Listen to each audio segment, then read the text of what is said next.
mais um Papo Reto aqui para você e hoje Edu Gelmi, aqui presente, o presidente da Câmara, nosso amigo Edu Gelmi. Obrigado por você ter aceito o convite, Edu. Eu que agradeço. Primeiro que eu acho super interessante esse papo reto que você tem feito aí com os amigos, as pessoas de Vinhedo, do meio do futebol, do meio político, do meio empresariado. Então é bacana, eu me sinto feliz em estar aqui podendo estar falando com você aí alguns minutos, algumas meia hora, mais uma hora, o quanto você precisar aqui nós vamos estar falando. Du, fala um pouquinho pra gente, a intenção sempre do Papo Reto é às vezes a pessoa conhecer a história, de onde veio, de onde... Você é nascido em Vinhedo, sua família, fala um pouco pra gente. Não, Dri, na verdade é o seguinte, eu me considero um vinhedense, tanto é que eu fui já, né, agraciado com o título de cidadão vinhedense. Quem que deu o título, você lembra? Na época foi o vereador Danilo Ferraz, que me deu o título, e a época que eu assumi a Sanebave em 2005. Mas na verdade eu vim para Vinhedo com 4 anos de idade, né? Eu estou com 52, com essa barba aqui estou aparentando um pouco mais, né? Uma semana que vem eu pretendo extirpá-la.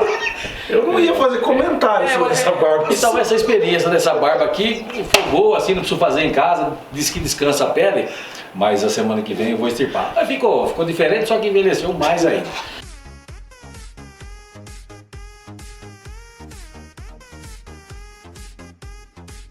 Então assim, eu estou há 48 anos nessa cidade que eu amo de coração, onde eu vi essa cidade se desenvolver e crescer. Cidade que quando eu morava, né, morei muitos anos na Nova Vinhedo, nós não tínhamos aqui o bairro do Aquário, não tínhamos a Avenida Independência, na época era só Castelo Branco, de paralelepípedo. Então a gente viu essa cidade crescer.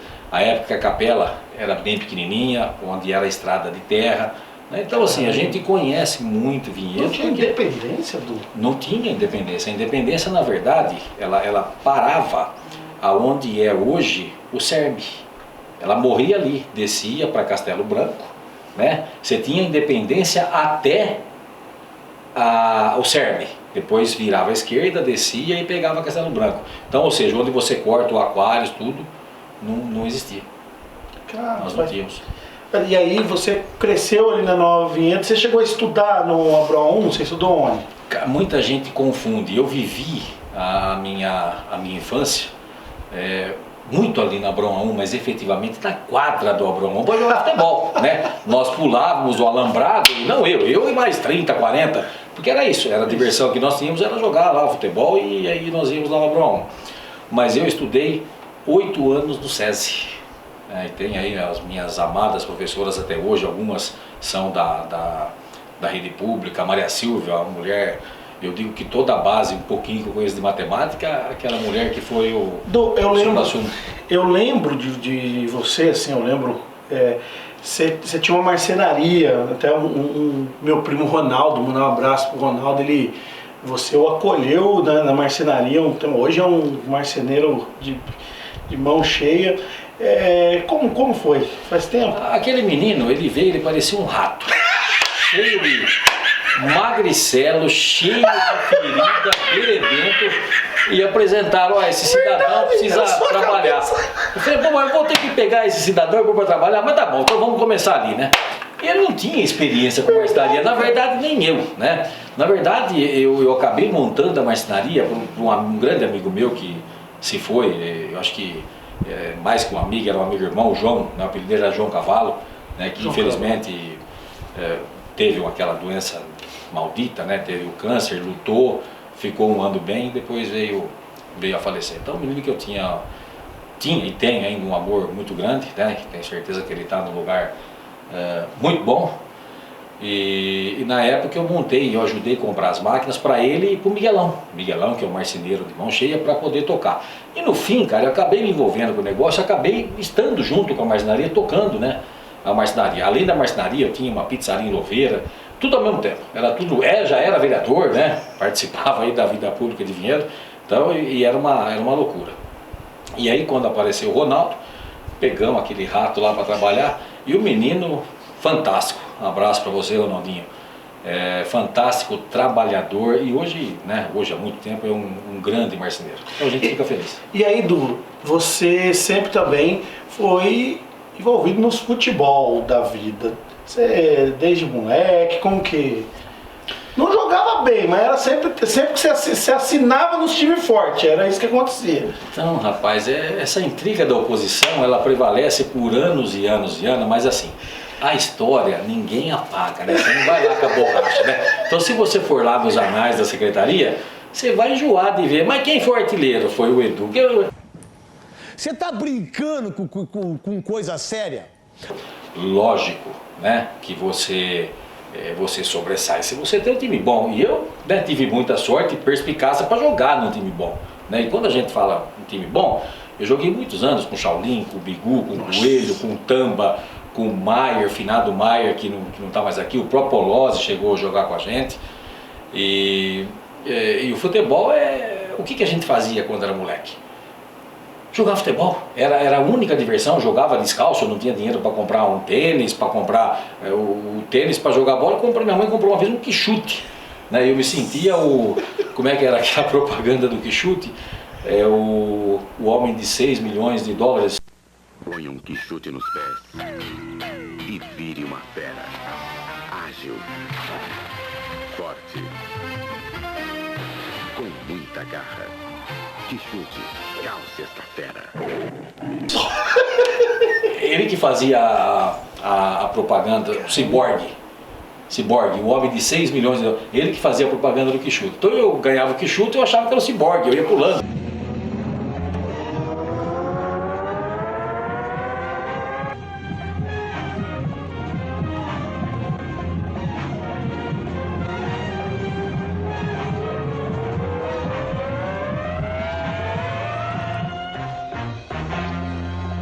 Então a vida da gente era jogar futebol. Aí, moleque só fazia, né? Só fazia coisa errada, né? Moleque faz a perturbação, coisa errada no bom sentido, não ia roubar ninguém, nada, mas fazia Arte. Fazia arte. Eu apanhava um dia assim, o outro também do meu pai. Mas tranquilo, e o meu pai que tá lá no céu também, eu tenho assim uma adoração grande por ele, porque ele me educou de fato, né? Eu apanhava porque merecia, né? Porque fazia arte. Claro que com o tempo, né, veio as conversas, mas pô, meu pai era fantástico, esse me deu uma educação fora do comum. E na época é o seguinte, a molecada, nós íamos, não tinha dinheiro para pagar um clube, nada, não tinha piscina, né? Nós íamos nadar no São Bento, tanque do São Bento, até hoje existe lá. A molecada pegava aqui, pegava a estrada da boiada, ia lá e ia nadar no São Bento. Mas era perigoso, né? Teve pessoas que morreram lá, né? E minha mãe muito preocupada, minha mãe trabalhava, né? Como trabalha até hoje, meu pai também. E a gente ficava sozinho em casa, Luiz, não tinha creche, não tinha quem cuidava. E aí, em determinado momento, meu pai comprou um título do Clube Santana, né? Que até hoje é um belo clube na nossa cidade. E aí, o que era a vida? Era estudar, ir para o Clube Santana, nadar, que era gostoso, a piscina, né?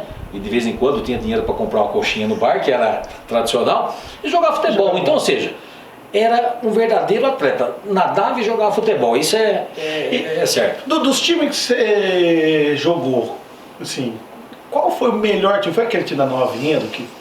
Não, eu acho que o time que eu joguei, o time mais completo foi o Bom Bife. Era melhor do que aquele da Nova Vinhedo? Melhor. Eu acho que o Bom Bife em Vinhedo foi na época foi pós-Malharrof, eu acho que foi o supra-sumo, quer dizer, jogava tudo que jogava, ganhava. Porque o que acontecia? Depois, quando foi para Nova Vinhedo, grande parte do time do Bom Bife, nós montávamos, pegava o Shaolin, o Bigu, o Marquinho Garcia, pegava a turma e a gente, tipo assim, aquela amizade de futebol ia quase todo mundo para um time. Então a Nova Vinhedo nunca foi campeã, né? Nós fomos lá, montamos Nova Vinhedo, ficou campeã. Rio da Prata nunca foi campeã, foi uma grande turma para o Rio da Prata ser campeão. A Capela nunca tinha sido campeã. Nós montamos o time da Capela, lembra o campo, sentido... perto da Ipiaca. Isso, e lembra daquela torceira de bambu? Nós reunimos com o finado Cita lá. Mas não tem dinheiro, não tem problema, tem amizade. E montamos o time da Capela, né? Porque a turma falava em querer ganhar e a gente jogava por amor, né? Então veio toda aquela cambada e a Capela ganhou pela... Então eu tive assim o prazer de jogar em vários times do município que nunca tinha sido campeão e, né, a coisa andou e foi campeão. Ô Du, eu lembro que você, até na primeira campanha e tal, a turma chamava, agora não chamam muito, mas era de Edu Piscas. Era um apelido que você ficou bravo, correu atrás dos negros e depois virou apelido de verdade? Não, cara, eu quando era menino, hoje de vez em quando ainda tem, né, o chamado tique de piscar. Eu piscava muito quando era criança. Piscava assim, em demasia, né, era um negócio, e Edu Pisca. Então ficava, até hoje alguns amigos chamam de Edu Pisca. Então é uma coisa que pra mim era natural. Tinha no seu slogan, na sua campanha tinha uns olhinhos. Um olho, né? Olho vivo. Verdade. Então assim, é uma questão natural pra mim, sempre com respeito e não tem... E aí, Du, como que você foi pra política? A política foi assim, Adriano, foi quase que uma brincadeira. Eu tava, me lembro até hoje, eu fui jogar futebol no sábado de manhã, né? Aí cheguei em casa, sentei à beira da porta, na Nova Vinhedo, onde minha mãe mora até hoje, sentei, ela estava na cozinha, né? Estava lá cozinhando, conversando. E homem relaxado, né? tinha uma bolsa na época, né? Porque teve época que a gente ia só com a chuteirinha, 2 faixinhas e mais nada, né? Não tinha toalha, não tinha nada, né? Hoje já você tem uma bolsa desse tamanho, já não joga, né? Nem 10% se jogar. E eu sentei que eu estava limpando, batendo na minha chuteira, né? Minha mãe queria me matar, né? Um pouco de capim perto fora da cozinha. Aí minha mãe um dia, ela chegou e falou: então por que você não participa da política? Você não sai candidato a vereador? Eu falei: mãe, a mãe tá louca, né? Falei: mãe, eu não gosto de política, não é meu meio, eu gosto de jogar futebol, gosto de trabalhar, mas política não. Cara, e falou isso e passou. Quantos anos você tinha, mais ou menos? 24 anos. Aí, cara, passou umas 2 semanas, na época não tinha celular. Acho que não tinha celular, não tinha, só tinha telefone fixo.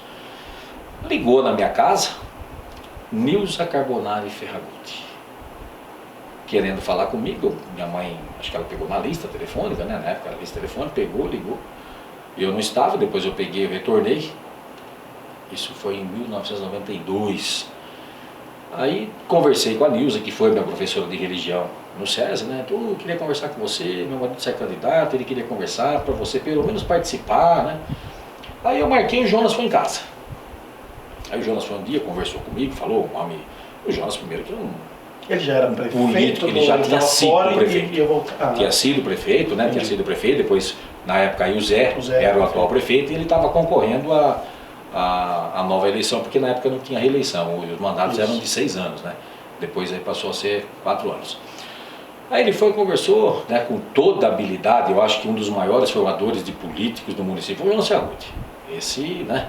Depois veio a era do Milton, que aí, né, ampliou muito o leque, mas o Jonas, ele formou vários políticos e pessoas que eu tive o prazer de atuar na Câmara. Aí nós conversamos, eu acabei me filiando no partido na época, assinei uma ficha, nem sabia que partido era, se era PDT, se era, na época era MDB ainda, né? E aí eu comecei a participar de uma outra reunião.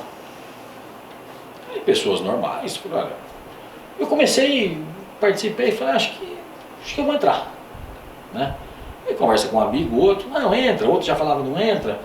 É o seguinte, vamos entrar aí para ver como é que é. Mas na época eu trabalhava no Caldana, cuidava da marcenaria e tinha pizzaria, cara. Então a minha vida era uma loucura, porque tinha esses compromissos. E dá para fazer política, né? Fazia final de semana com os amigos, e você vai aprendendo, né? É a primeira vez, cara, isso aí candidato, a primeira vez que eu fui falar, me lembro até hoje, na Nova Vinhedo, da rua São Paulo, lotada, né? Me dá o microfone aqui que agora... Rapaz, a hora que eu vi aquele monte de gente que eu comecei a falar, eu consegui falar lá uns 4 minutos, dei um recado, mas eu achei que eu ia cair do caminhão, eu ia afundar. Como é difícil, né? Você encarar. Hoje, talvez, também, né? Depois de 20 e poucos anos na política, você acaba aprendendo, né?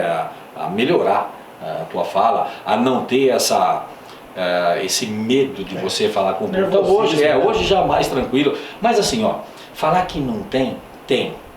Qualquer um.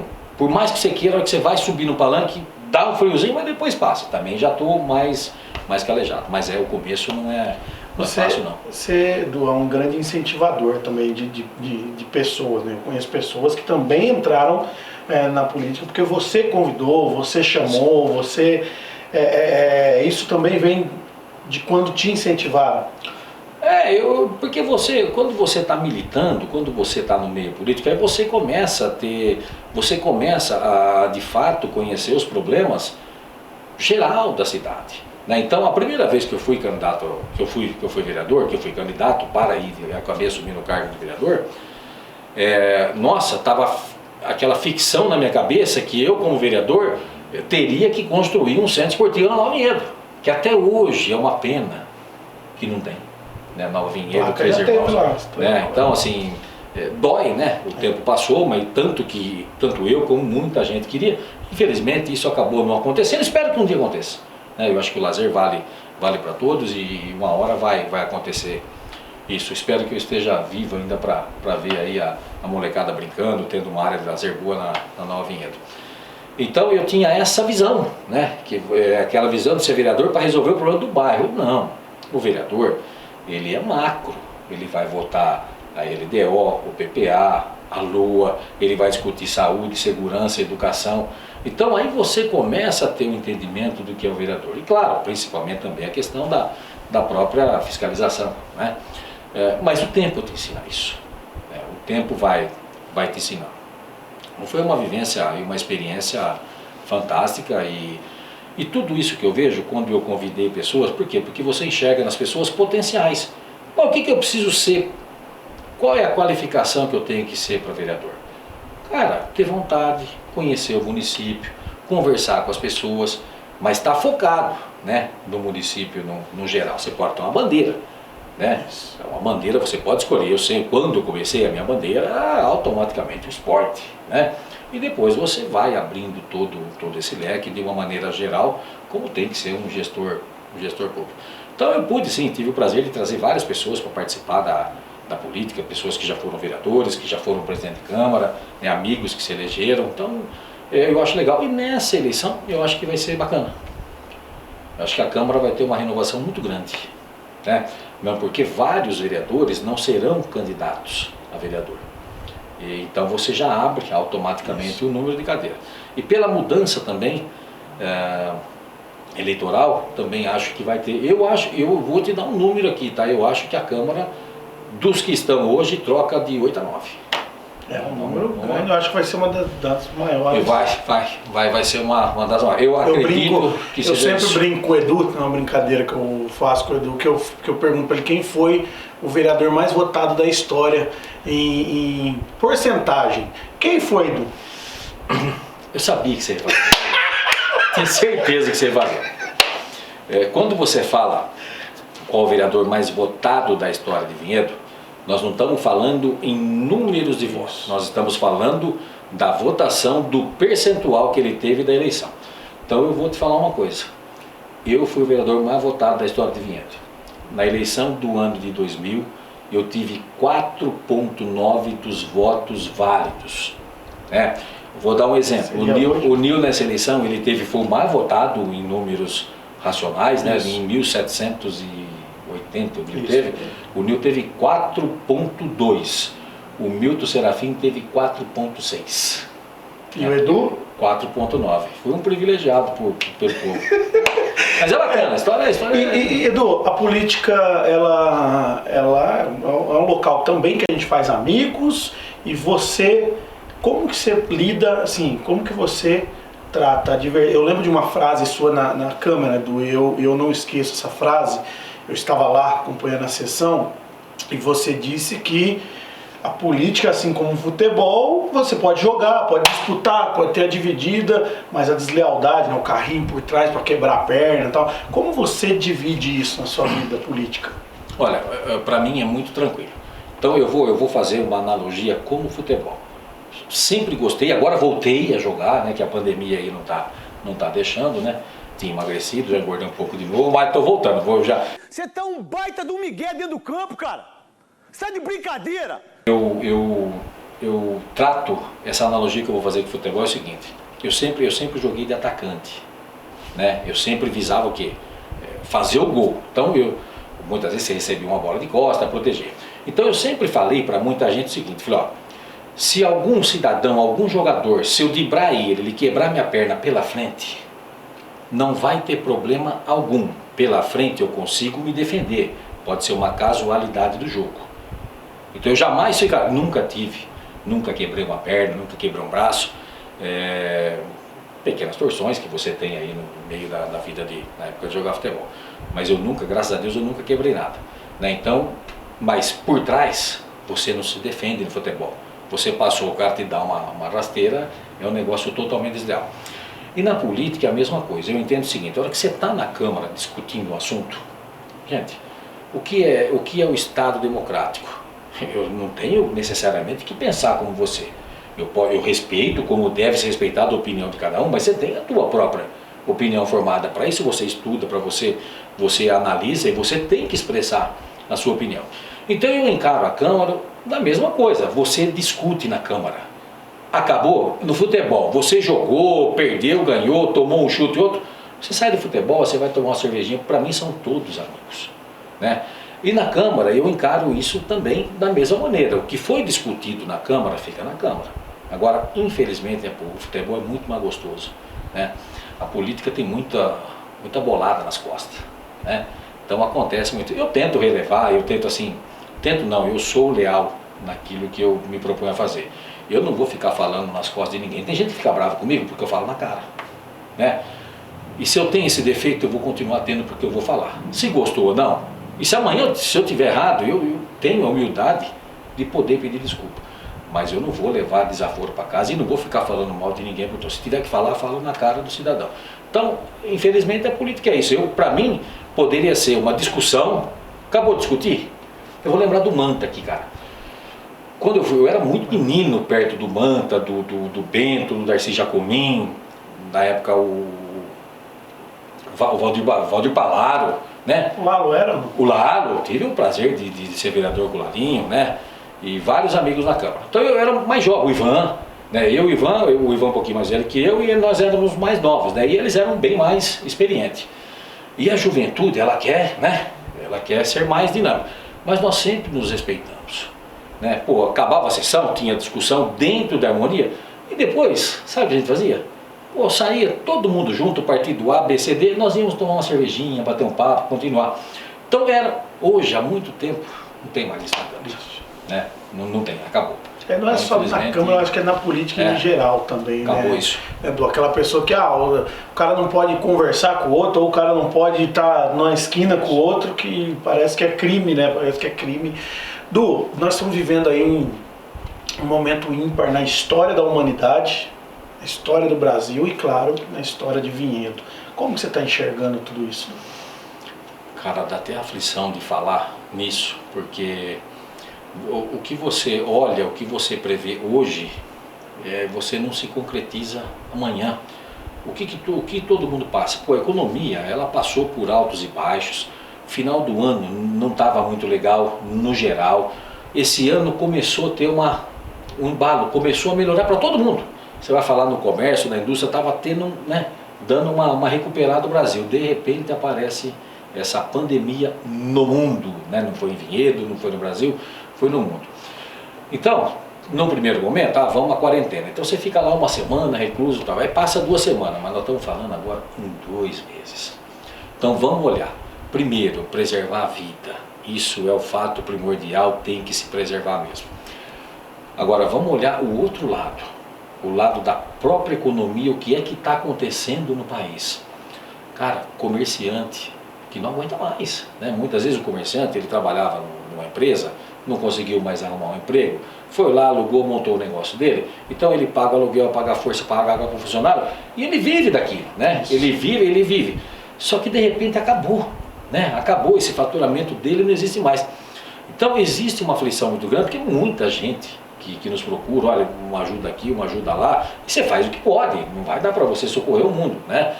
E muita gente numa situação muito delicada, né? Aí ao mesmo tempo você olha, você vê a televisão, número de mortos no Brasil, quase 1000 num dia. Então, cara, isso deixa a gente muito triste. O que seria bom? Acordar amanhã e falar, olha, alguém tem uma vacina, né? Mas infelizmente isso não. A Johnson, o governo americano, investiu $1 bilhão com a empresa Johnson americana. Eles têm agora uma vacina, acho que vai sair aí 100 mil doses, é um teste. né? Dizem que já está bem formatada, vão fazer um teste aí com 100 mil pessoas. Tomara a Deus que dê certo, né? A Pfizer também, a alemã, está tentando alguma coisa, mas com uma data um pouco mais prolongada, porque todos eles falam que uma vacina é de 12 a 18 meses no mínimo, né? Então a gente espera que esse processo possa se acelerar. Então assim, a gente fica muito triste porque as pessoas estão de um lado morrendo e do outro lado tem pessoas que não vão aguentar mais, né? Quando você fala em serviço essencial, claro que você precisa ter, você precisa ir ao supermercado, você precisa ir na padaria, você precisa ir na farmácia, né? O posto de combustível, tá bom? E o restante? Mas eu estava indagando outro dia, e uma ótica, eu uso óculos, quebrou meu óculos, né? Então assim, existe uma tipicidade diferente de Vinhedo e da cidade de São Paulo. Por exemplo, o comércio da 25 de março, se você vai lá em dias normais, você tem 1 milhão de pessoas, realmente é um número grande. Então eu não sei, precisa ver o que o governador vai fazer agora após o dia 31, né? Porque nós já estamos entrando daqui a pouco no mês de junho, né? Então existe uma aflição. Eu entendo também, de um lado ele está olhando o estado como um todo, porque se morreu 1 em Vinhedo, 2 em Campinas, morreu quase 1000 no Brasil e 500 no estado, ele olha o estado como um todo.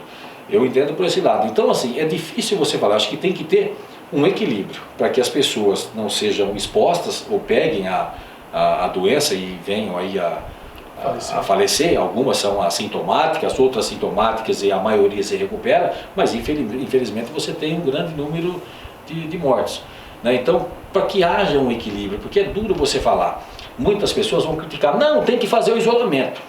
Esse seria o correto. Se o nosso país tivesse condição, olha, vamos isolar todo mundo e a gente, né, vai manter, mas não tem, né? Já tem gente, muita gente passando necessidade, inclusive na cidade de Vinhedo, né? Então eu não sei, vai ter que ter um equilíbrio, cara, aí qual é o risco? Mas assim, gente, usar máscara, o álcool gel, manter o distanciamento, acho que vai ter que criar uma disciplina, porque se não voltar em junho, vai voltar em julho, vai voltar quando? Em dezembro? Né? Vai chegar uma hora que não aguenta mais. Então é muito difícil falar desse tema. O que você fazer? Vai ter que ter um equilíbrio, né? Usar a verticalização, aqueles que podem mesmo ficar em casa, ótimo, aqueles que podem sim. Porque a gente vê aí, São Paulo tomou uma medida que carros de a par e de a ímpar, tá bom. O que aconteceu com o transporte público? Lotado, né? Um do lado do outro. Aquele monte de gente. Você tira de um lado e você aglomera do outro, né? Então é uma situação complicada. Então vai ter que ser assim. Eu acho que as autoridades vão ter que ter assim, muita calma, pedir a Deus que tomem a decisão correta. Mas o que a gente percebe? Que mas o pico ia ser no começo de maio, ia ser na segunda. Cara, o pico parece que está aumentando cada vez mais, né? Por um lado, aí o povo começa a sair para trabalhar e começa a morrer muito mais gente. Nessa hora também é preciso também deixar a picuinha política de lado, né? Nessa hora... A única coisa que eu vejo é assim, e eu fico triste com isso, né? Independente de quem votou em quem, nós temos o presidente da República e nós temos 27 governadores. Então, gente, era hora de gente grande como eles, né? Para poder sentar, discutir o que é melhor e obedecendo aí o padrão da OMS, dos órgãos sanitários do país e tentar encontrar um meio termo ou aquilo que é melhor. Porque assim, só falar, fiquem em isolamento, tá bom, todo mundo fica isolado por 1 mês, por 2, por 3, chega uma hora que também não aguenta, né? Mas precisa ter esse equilíbrio. Por exemplo, empresa, eu tenho a minha empresa que fornece para outras empresas. Por enquanto, tá dando para sobreviver, né? Mas eu não sei. Dominó, né, Dominó. Eu presto serviço para empresas que mexem com aciaria, com alto-fornos. Tá bom, mas se não vende carro, se não vende a geladeira, se não vende o fogão, uma hora o cara que fabrica o aço, ele também não vai conseguir. Então assim, precisa ter um equilíbrio. Eu acho que as autoridades deviam sentar, que nem gente grande, esquecer os cargos. Gente, esse é o caminho. As autoridades elas têm que fazer algo para que seja bom para todos, ou que seja um mínimo de tranquilidade para a população. Gente, nós esperamos que o nosso presidente e os governadores nos conduzam, né? Porque se o presidente puxar um elástico de um lado e os governadores do outro, cara, o que vai acontecer com esse país? Du, tem no fechamento aqui, tem um quadro que chama Fala na Cara. Às vezes alguma coisa que alguém queria falar na sua cara, não tem meio coragem, você é meio bravo e às vezes não tem cara de bravo, sabe? Du, você se arrepende? A gente sabe que você é um pré-candidato a prefeito do município. Você se arrepende de não ter saído candidato antes a prefeito?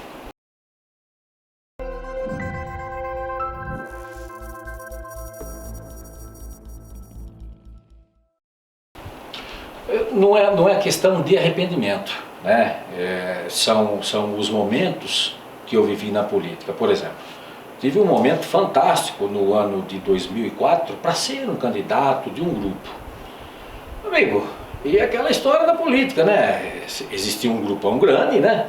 E talvez o meu nome fosse um dos melhores dentro daquele grupo naquele momento.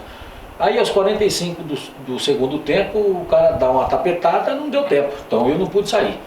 Né? Tanto é que eu não saí candidato a prefeito, ajudei outro candidato, né? Depois assumi a Sanebave, depois também me enchi, no outro, aí eu saí da política. Né?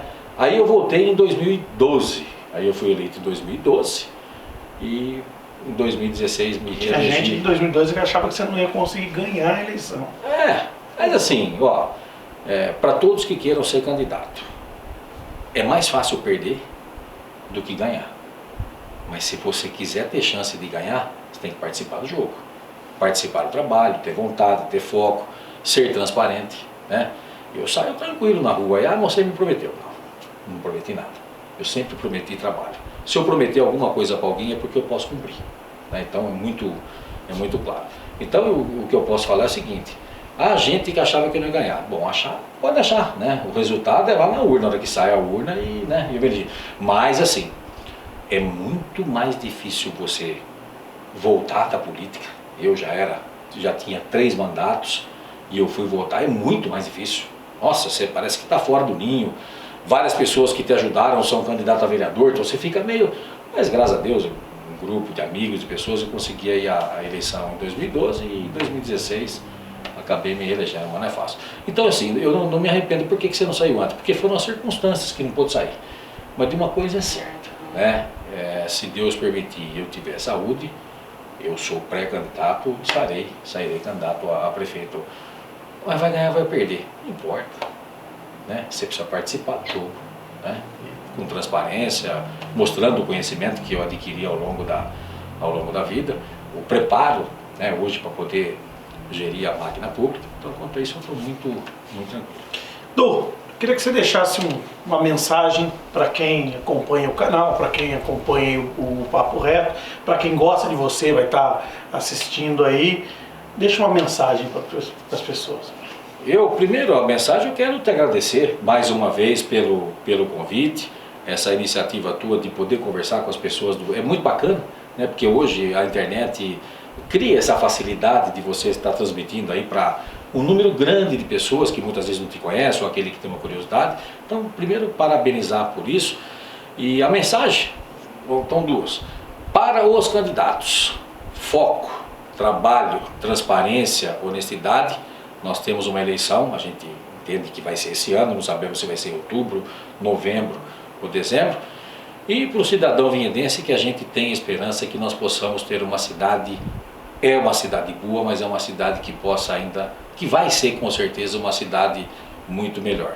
E peço a Deus que possa iluminar os cientistas para que descubram uma vacina ou um remédio para essa doença, que é algo que ninguém viu no mundo, né? É um negócio totalmente diferente. Então que Deus possa clarear. E também não posso deixar de cumprimentar principalmente as pessoas diretamente da saúde, né, que trabalham diretamente com isso, porque muitas vezes nós estamos em isolamento, a gente fica lá e essas pessoas todo dia trabalhando, salvando vidas. Linha de frente da guerra. Linha de frente. E muitas vezes, né, a gente vê quantos profissionais da saúde já morreram. Então é um carinho especial que a gente deve agradecer a vocês que por um dom de Deus, têm essa profissão e estão aí na linha de frente. Então, mandar um abraço aí para todos os amigos pinheirenses. Legal, gente. Esse foi Edu Gelmi, o nosso Papo Reto de hoje. Valeu, galera!